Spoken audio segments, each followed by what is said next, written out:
যে কোনো মানুষকে সঠিকভাবে উত্তর দেওয়ার বেস্ট পলিসি কী জানো? কিছু কিছু জায়গায়, বলছি না সব জায়গায়, কিছু কিছু জায়গায় থেমে যাওয়া, সাইলেন্ট হওয়া। কিন্তু আমি এখানে ওয়াইটিতে দেখেছি মানুষ কোনো মতে থামতে চায় না। থামার যে মানে কি বলবো, একটা যে নিয়ম আছে যে একটা না একটা জায়গায় গিয়েও কিন্তু একটা সেন্টেন্সেরও ফুল স্টপ লাগে। কিন্তু যত তুমি ওই বিষয়টাকে রাবারের মতন তুমি টানতে থাকবে, ওই যে আমি বলেছি রাবার যখন ছিঁড়বে দু তরফেই কিন্তু রাবারটা ছিটকে এসে লাগবে, তো ব্যথা দুজনেরই হবে। তো এই কথাটা অনেকেই বোঝে, অনেকেই বোঝে না। অনেকে খুব সুন্দর করে বোঝে যে তার মানে কি সব জায়গায় চুপ করে থাকবে, না না, কখনো না। মানুষ সব জায়গায় যদি চুপ করে থাকে সেটা আবার তার দুর্বলতা হয়ে যায়। কিন্তু কিছু কিছু এমন জায়গা আছে যেখানে কিন্তু সবচেয়ে ভালো অ্যান্সার ব্যাক কী হয় জানো? যখন তুমি ওই জায়গাটায় চুপ থেকে যাবে। কত বলবে, কত করবে। আমি নিজের বিষয়ে এই জিনিসটা অ্যাপ্লাই করেছি আর আমি এটার ফলও পেয়েছি। তাই জন্যই আজকে কনফিডেন্সের সহিত তোমাকেও কথাটা বলছি। কাকে বলছি? অবশ্যই করে কণিকাকে। কারণ এইবার একটা জায়গায় বলার বিষয় যেটা আমার মনে হচ্ছে সবার ওকে বলা উচিত, বাকি অন্য কিছু ছেড়ে দিই, যে কণিকা এবার থামো। তো চলো এই বিষয় নিয়ে কিছু কথা বলবো। তার আগে বলি welcome back to my channel. কেমন আছো তোমরা সবাই? আশা করি সবাই ভালো আছো, আমিও ভালো আছি। দিনের ফার্স্ট ভিডিও নিয়ে চলে আসলাম আর দেখছো রেডি প্রায় হয়েই রয়েছি, মায়ের কাছে যাব। তো ভাবলাম তার আগে ভিডিওটা পোস্ট করে দিয়ে যাই, কারণ মায়ের কাছে গেলে পরে তখন আর সবসময় সময় হয়ে ওঠে না। আর গল্প করতে বসলে মা চট করে ছাড়তে চায় না, খারাপও দেখায়। তাও তো আমি অনেক সময় ওখানে মাকে সমস্ত গুছিয়ে টুচিয়ে দিয়ে ভিডিও করি অনেক সময়। যাই হোক, বাপের বাড়ি যাবো, মায়ের কাছে গিয়ে বলবো, সেখানে গিয়েও যদি ভিডিও করি, মা বাবার জন্যই এত কিছু করা, তো মা বাবাকে একটু নিজেও তো সময় দিতে হয়, তাই না? তো আমি সেটা মেনটেন করার চেষ্টা করি, যখন যেরকম সময় পাই আমি চেষ্টা করি। তো যাই হোক, এবার যে বিষয়টা, এই যে প্রতিদিন সকালবেলা 9টা থেকে 9:30-র মধ্যে যে টাইমটা, প্রত্যেক দিন একটা টাইম বেঁধে কণিকা কিন্তু চলে আসে। আর ঠিক কণিকার পিছু পিছু ঘন্টাখানেক মধ্যেই কিন্তু চলে আসে ওই মেয়েটি, মানে শোনার কথা বলছি। তো এটা একটা, যেমন মাই সিম্পল লাইফস্টাইলের যেমন একটা ট্র্যাডিশন ছিল যে সকালবেলা উঠে মানুষ এদের ব্লগ দেখতো, ব্লগে সুন্দর সুন্দর কণিকার রান্না দেখতো, আজকে সেখানে কণিকার কথা শুনছে। এটা মানে ব্লগিং চ্যানেল থেকে সম্পূর্ণরূপে একটা বক্তব্যের চ্যানেল, একটা ক্ল্যারিফিকেশনের চ্যানেল, একটা কন্ট্রোভার্সিয়াল টপিক নিয়ে আলোচনার চ্যানেল হয়ে উঠে দাঁড়িয়েছে। হ্যাঁ, অবশ্যই করে তাই। আজকে কণিকাকে অনেক বিষয়ের উপরে ক্ল্যারিফিকেশন দিতে হলো। তার থেকে মোস্ট ইম্পর্টেন্ট যে বিষয়টা, সেটা হচ্ছে হাসি। কেন ও হেসেছে, হাসির নানান রকমের ডেফিনেশন আজকে কণিকা আমাদের সামনে তুলে ধরেছে। কিন্তু আমি তোমাদের সামনে একটা পরিষ্কার কথা বলি, এই হাসির বিষয়টা নিয়ে কিন্তু গতকালকের ভিডিওতেও আমি একটা জায়গায় ক্লিয়ার করেছি যে হাসি কিন্তু অনেক রকমের হয়। কিন্তু কণিকাকে এটা বুঝতে হবে যে ভিডিওর একদম এন্ডিং মুমেন্টে যে হাসিটা ছিল, আমি ওভারঅল ছেড়েই দিলাম। অনেক জায়গায় হাসি ধরা পড়েছে, চলো সেগুলোকে আমি অ্যাজ এ এই ধরনের হাসি ধরলাম, কটাক্ষের হাসি ধরলাম। কিন্তু একদম ভিডিওর এন্ডিং পয়েন্ট যেটাকে কেটে বাদ দিতে হলো, আজকে যদি সেই হাসিটা নিছকই একটা নর্মাল হাসি হতো বা কটাক্ষের হাসি হতো, তাহলে ওই পোর্শনটাকে কাট করে বাদ দিতে হয়ে দেন আবার কেন ভিডিওটাকে রিআপলোড করতে হলো? কেন করতে হলো? কারণ ওটা তো তাহলে বুঝে যাওয়ার কথা মানুষের যে না না, ওটা তো কটাক্ষের হাসি হেসছে। কিন্তু ভিডিওর শেষের হাসিটা ওটা ঠিক করে বেরিয়ে আসা একটা মজার হাসি ছিল। কোনো কথা শুনলে মানুষ যেরকম বেশ হেসে ফেলে, হাসি এসে যায়, ঠিক সেই রকম, ঠিক সেই রকমই কণিকার শাশুড়ির ওই বক্তব্যটা শুনে যে যা তোমরা আরম্ভ করেছো, এবার কোনদিন না মারামারি করে বসো, এই কথাটাতে কণিকা বেশ মজা পেয়েছিল, যার জন্যেই কিন্তু কণিকার মুখ থেকে ওই ফিক করে হাসিটা বেরিয়েছিল। তো এটার ডেফিনেশন তুমি আর যাই করো কণিকা, তুমি দিতে পারবে না, তুমি দিতে পারবে না।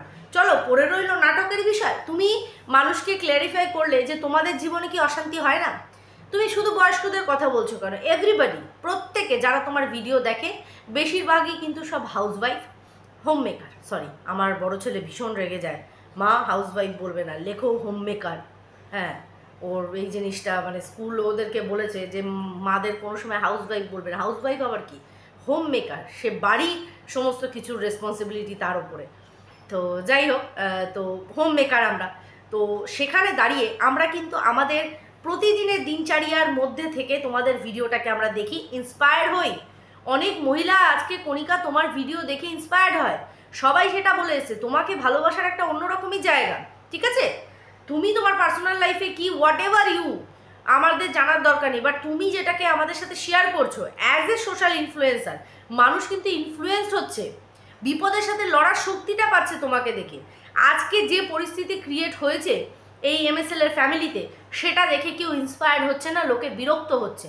আজকে তুমি ভাবো তো, এই যে কমেন্ট বক্সে প্রতিনিয়ত উজ্জ্বলকে মেনশন করে, তোমাকে মেনশন করে মানুষ যে দিনের পর দিন বলছে যে 5 লক্ষ টাকা তুলছো, নিজের স্বামীর চিকিৎসার টাকা তুলছো, এই কথাগুলো তোমার শুনতে ভালো লাগছে? কারণ স্বামীর চিকিৎসার জন্য তো আজকে তোমাকে এরকম লড়তে হবে না, ঠিক আছে? মেডিসিনের জন্য তো আজ তোমাকে এগুলো করতে হবে না। এগুলো তো নিছকই মানে মানুষ কটাক্ষ করার জন্য মানুষ বলছে। তোমার ভালো লাগছে নাকি এই কটাক্ষগুলো, এই নেগেটিভ কন্ট্রোভার্সিটাই তোমরা চাইছিলে যাতে করে গিয়ে ভিউজ আপ হয়? বলো, এখানে মানুষ কেন তোমাকে বলবে না এই কথাগুলো?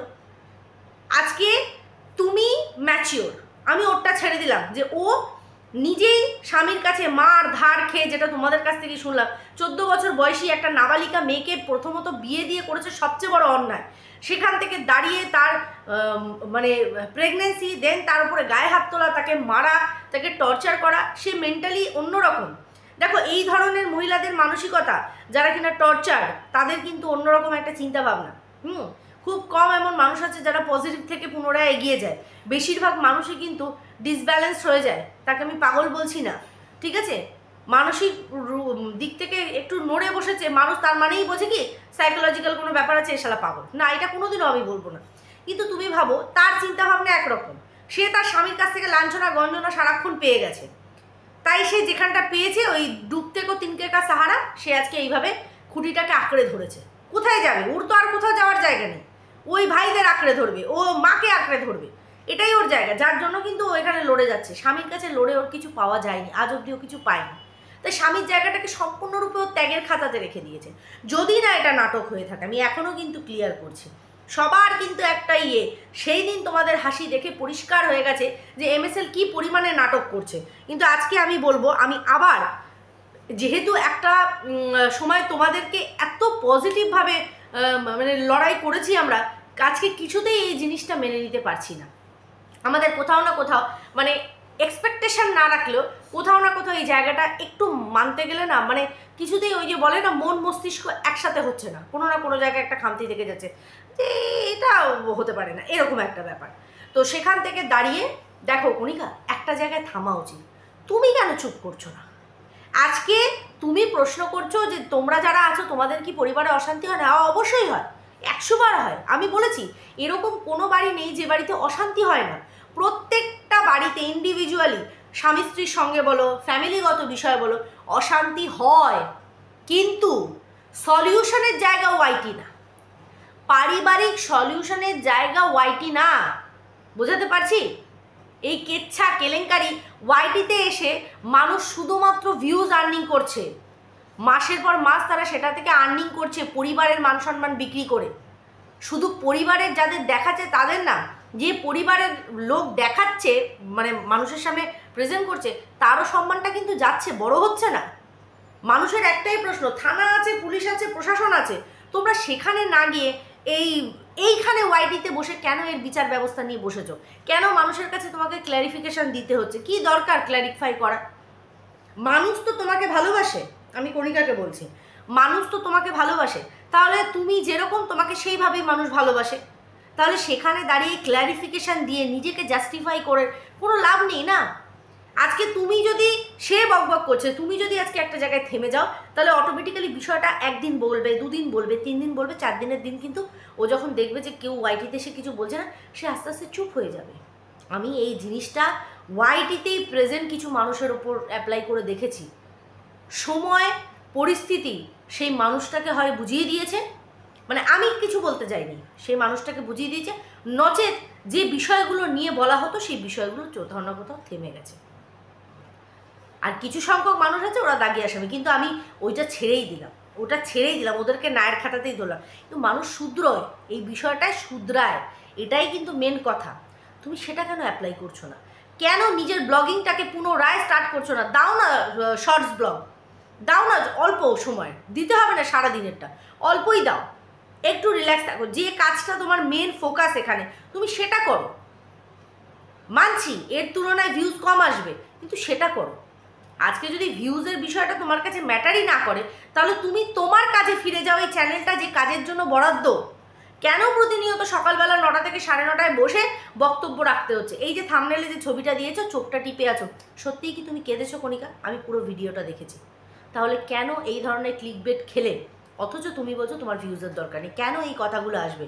ভিউজ সবার দরকার, আর্নিং সবার দরকার। ওয়েটাকে সঠিক রাখতে হবে। যে সঠিক পথটায় তুমি ছিলে সেটা থেকে ভটকিও না এদিক ওদিক। ও যদি বক বক করে, ওর কাছে আর কোনো উপায় নেই, বকুক না, বক বক করুক, আজ বলবে কাল বলবে, থেমে যাবে। তুমি কেন সেটাকে কন্টিনিউ করছো? তুমি কেন থামিয়ে দিচ্ছ না? একটা না একটা জায়গায় একজনকে অ্যাটলিস্ট শুরুয়াত করতে হয়। ও ইম্যাচিওর মনে আমাকেও সেই ক্যাটাগরিতেই থাকতে হবে, সেটা করলে তো হবে না। ম্যাচিউরিটি আমি দেখাই, আমি থেমে যাই। আমার সংসার আছে, আমার মেয়ের স্কুল আছে, প্রতিদিন যদি আমি এরকম বক্তব্য, এই যে ফেসবুকে মিলিয়ন মিলিয়ন ভিউজ তুলছো আর প্রত্যেকটা পার্ট একটু একটু করে দিচ্ছ, একটু একটু করে, কি হলো? লাভ হচ্ছে? মেয়েটা তো বড় হচ্ছে, মেয়েটা তো অন্য স্কুলে যাচ্ছে। আমি বাকিদের কথা ছেড়েই দিলাম, আমি ছেড়ে দিলাম। গামলাকে তো ওই খাতাতে ফেলিই না।